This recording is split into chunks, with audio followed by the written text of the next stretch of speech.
You know what, guys? I don't know what the fuck to think about this one, to be honest with you. This was supposed to be a tribute to a true master, Bill Sienkiewicz.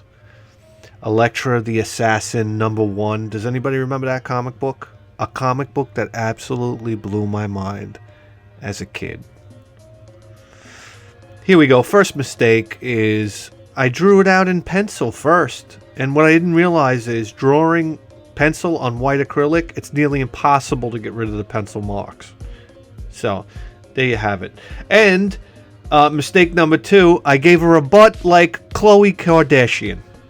Yes, she looks like she's wearing, a loaded diaper. So there you have it. I mean, if you know anything about Electra in the 1980s, she had that typical 1980s butt. You understand? Like, to me, that butt's going to come back in fashion. You know, big butts are all the rage now, but Electra had that 1980s butt. You understand? Like the kind of butt like the Go-Go's had. Remember when the Go-Go's were considered to be hot chicks? It's like, Jesus Christ, our standards were so low in the 80s. Now, you won't even look at a girl unless she goes to the gym. Anyhow. The female figure is so hard to draw and paint. I think because guys know exactly what they're looking at when they look at a woman. And they know exactly what to look for. So, if you get anything wrong, you just immediately pick it out. So here we are, we're honing in on her butt a little bit, trying to get it into, true Electra form. And yeah, like I said, the first time I saw this comic book, I mean, this was this spindly sex kitten of a woman holding a howitzer with one hand. It's sex, it's violence, all rolled up into one. And, I mean, I couldn't keep my adolescent boner in my pants when I saw this cover. Oh.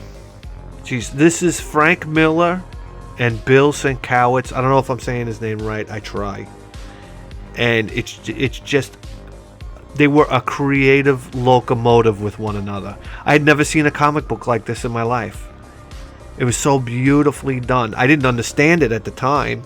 I probably still wouldn't understand it today. But it was different. It was different than any other comic book that you've ever seen.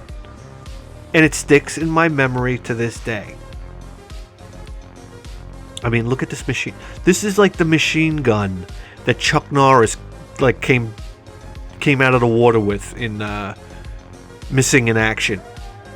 Oh, God. It has these artifacts coming off of it, almost like ashes or whatnot. I'm like, what did she do? Just saw the Twin Towers in half with this gun?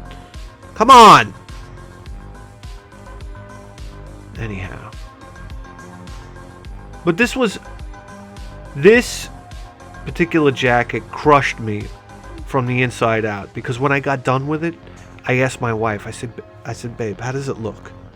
And she goes, the gun looks great, but the girl looks like crap.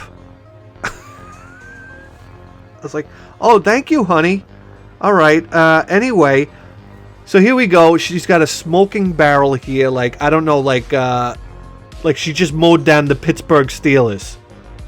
I mean, you gotta love her. We got a sigh in there. And then my hubris coming off the Ghosts and Goblins jacket, I'm like, yeah, I'll just do the letters by hand, no problem. And I actually wasn't that disappointed. They're just red outline letters, which is impossible to do with a paintbrush. It's just impossible. But I think I got the spacing right. And then I put the diamond on the right, way too high.